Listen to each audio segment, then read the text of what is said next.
چاہے وہ جنت، دنیا کی کامیابی،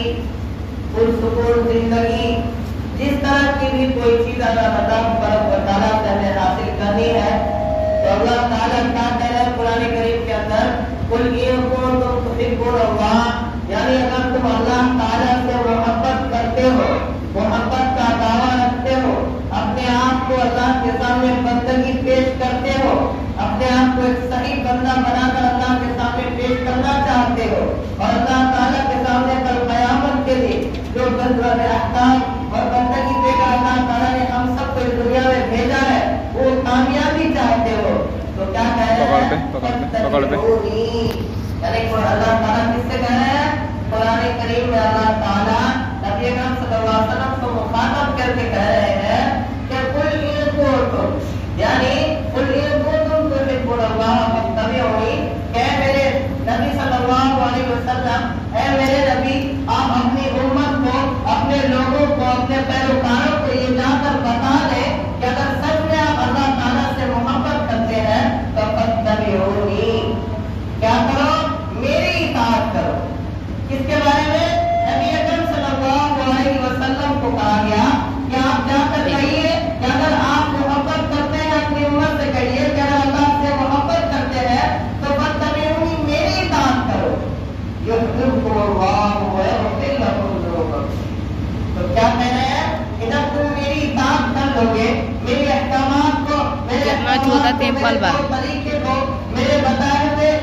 بتائی ہوئی باتوں پر چل لو گے، اس پر عمل کر لو گے، اس پر بات کو مان کر اپنی زندگی گزار لو گے، اس طرح کے طور طریقے جو نبی صلی اللہ علیہ وسلم نے پریشانیاں اٹھا کر، دشمنوں سے سزائیں بھگت کر، دشمنوں کا مقابلہ کر کے، کسی طرح جس طرح بھی ہمارے پاس وہ ایمان لے کر آئے، دین لے کر آئے، طور طریقہ لے کر آئے، وہ حدیث ہے جو ہمارے لیے آئی ہے، کہہ رہا ہے کہ اگر تم میری اطاعت کر لو گے تو یحببکم اللہ، اللہ تعالیٰ بھی تم سے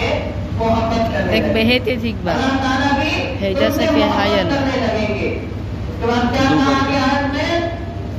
یحببکم اللہ ویغفر لکم ذنوبکم، 15% چار ویغفر لکم ذنوبکم، دھر بدلہ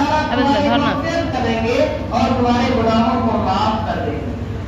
میرے محترم بزرگ دوستوں، قرآن کریم کی آیت کچھ اور کہہ رہی ہے، ہم اپنے سماج میں نظر ڈالتے ہیں تو ان آیات کے یا قرآن کریم کے جو احکامات ہیں، اللہ تبارک و تعالیٰ نے جو ہمارے لیے احکام بھیجے ہیں ان کا بالکل اپوزٹ، الٹا نظر آتا ہے۔ میرے دوستوں، آج ہم ایسے ایسے کارنامے، ایسے ایسے کام کو کر رہے ہیں جو ہم یہ سمجھ رہے ہیں کہ یہ ہمارا دین کا حصہ ہے، یہ ہمارا اسلامک کلچر ہے، یہ ہمارا اسلامی قانون ہے، اسلامی طور طریقہ ہے۔ میرے دوستوں، انہی بات اگر ہم ایسا سوچتے ہیں، ہمارا یہ خیال ایسا ہے تو قرآن کریم کے ان احکامات پر ذرا غور کر لیں۔ اللہ تعالیٰ نے کیا کہا کہ اگر تم اللہ سے محبت کرتے ہو، ایک ایمان والا ہو، تو کہا کہ سب سے پہلے ہمیں نبی صلی اللہ علیہ وسلم کی اطاعت کرنی پڑے گی، ان کے طور طریقے کو اپنانا پڑے گا، اس کے بعد ہی اللہ تعالیٰ آپ سے محبت کریں گے اور آپ کے گناہوں کو،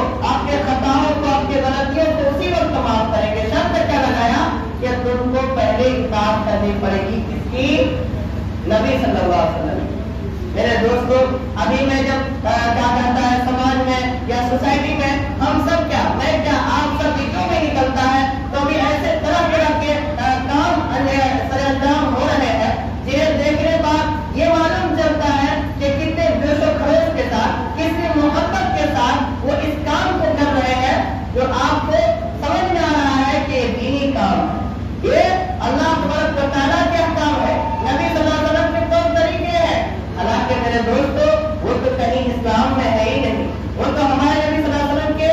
زندگی کے کسی بھی سیکنڈ، کسی بھی لمحے میں وہ چیزیں ہوا ہی نہیں۔ ہمارے نبی صلی اللہ علیہ وسلم کی کسی قول و فعل سے اندازہ ہوتا ہی نہیں کہ وہ ہمارے نبی صلی اللہ علیہ وسلم کی سنت ہے، وہ ہمارے اسلام کا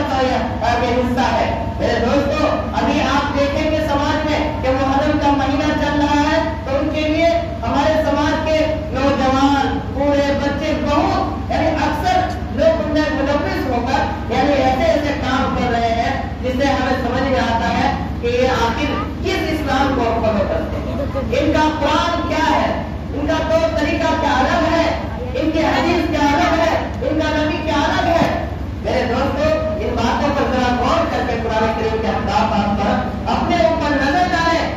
ہم جو کام کر رہے ہیں کیا وہ اسلامی طور طریقہ ہے کہ نہیں ہے؟ ہم یہ سمجھ کے اس کام کو کر رہے ہیں کیا کہ ہم اس سے اللہ تعالیٰ کی خوشنودی حاصل کر لیں گے، نبی صلی اللہ علیہ وسلم کی سفارش حاصل کر لیں گے، اللہ کے سامنے سرخرو ہو جائیں گے، نبی صلی اللہ علیہ وسلم ہماری سفارش کے لیے ہمارے لیے قدم بڑھا دیں گے، ہماری سفارش کے لیے اللہ تعالیٰ سے اپنی امت کی جو محبت ہے، امت کا جو درد ہے ہمارے لیے بھی پیش ہوگی۔ نہیں میرے دوستو، یہ ہماری صرف غلط فہمی ہے، اس کے علاوہ کوئی چیز نہیں ہے۔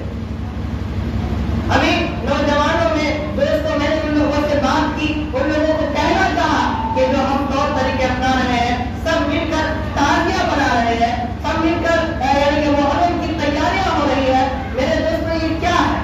کس حدیث میں آیا ہے؟ قرآن کریم کے کس آیات کی تفسیر ہے؟ کس یعنی نبی صلی اللہ علیہ وسلم کے قول فعل سے ہمیں یہ سمجھ میں آتا ہے؟ ایک ہمارے حضرت حسین رضی اللہ عنہ ہمارے نبی صلی اللہ علیہ وسلم کے نواسے، انہوں نے اس دین کو بچانے کے لیے، نبی صلی اللہ علیہ وسلم کے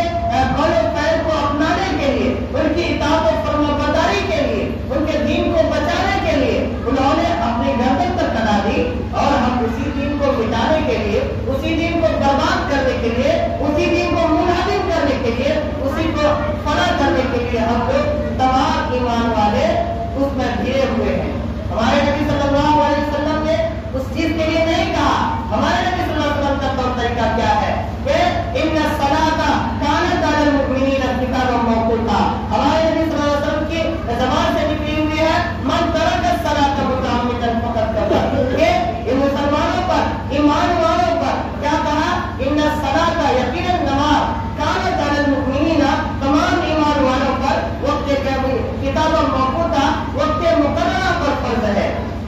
اور دوسری آیت میں من ترک الصلاۃ متعمدا فقد کفر، کہ جس نے جان بوجھ کر ایک وقت بھی نماز چھوڑ دی گویا اس نے کفر کیا۔ یہ ہمارے نبی صلی اللہ علیہ وسلم کا طریقہ ہے، یہ ہمارے نبی صلی اللہ علیہ وسلم کا قول و فعل ہے۔ دوستو آپ بتائیے اگر وہ ایسے کام کر رہے ہیں، ہمارے جو جوان ساتھی ہوں یا بوڑھے دادا کی عمر کے ہوں، بابا کی عمر کے ہوں، یا ہمارے چھوٹے معصوم بچے ہوں جو ان چیزوں میں ملوث ہو کر وہ یہ سمجھ رہے ہیں کہ ہم اللہ کی فرمانبرداری کر رہے ہیں، ہمارے نبی صلی اللہ علیہ وسلم کے طور طریقے کو اپنا رہے ہیں، ہم سے تعزیہ بنا رہے ہیں، ہمیں اسلامی کلچر پہ، اسلامی قانون کے مطابق اپنی زندگی گزار رہے ہیں، اس سے ہمارا خدا ہم سے خوش ہو جائے گا، ہمارا نبی ہم سے خوش ہو جائے گا، ہماری سارا بیڑا جو ہے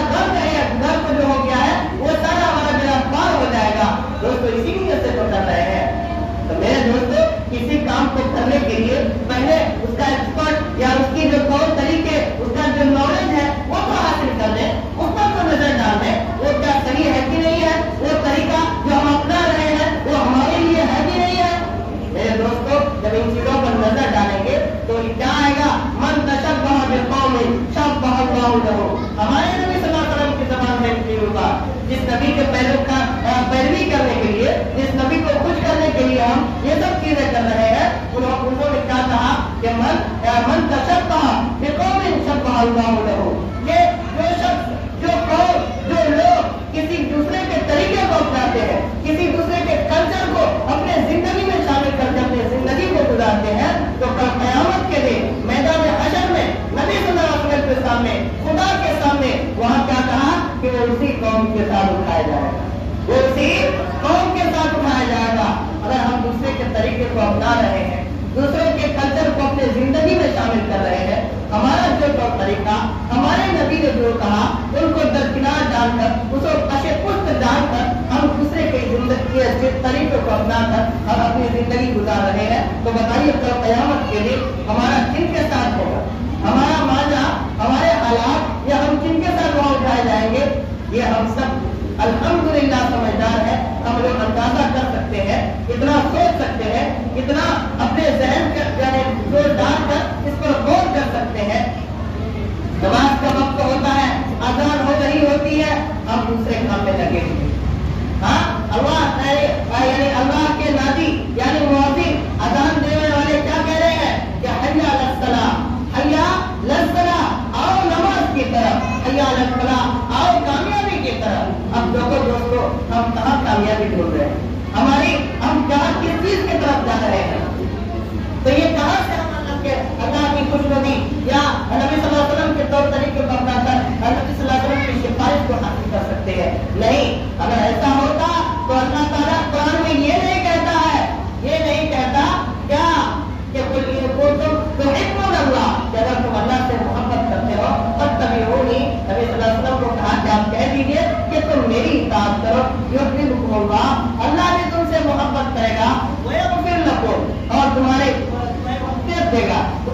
ذنوبکم اور تمہارے گناہوں کو معاف کر دے گا۔ میرے دوستو، اگر آپ سمجھدار ہیں، عقل مند ہے، ہوشیار ہے، ابھی بھی باخبر ہو جائے، ابھی بھی ساودھان ہو جائے، ابھی بھی دوسرے کے طریقے کو چھوڑ کر ہمارے نبی صلی اللہ علیہ وسلم کے طور طریقوں اپنا لیں، ہمارے گناہ بھی معاف ہو جائیں گے، ہمارا بیڑا جو گھر کا تھا ابھی تک یا کیا کہتا ہے ڈوبے ہوئے کی ہماری نیا وہ بھی پار لگ جائے گی، ہمیں کامیابی مل جائے گی، نبی صلی اللہ علیہ وسلم کی شفا بھی مل جائے گی، اللہ کی خوشنودی بھی مل جائے گی، زندگی کی خوشحالی بھی مل جائے گی، آخرت کی کامیابی بھی مل جائے گی۔ میرے دوستو، اللہ تعالیٰ سے دعا ہے، یعنی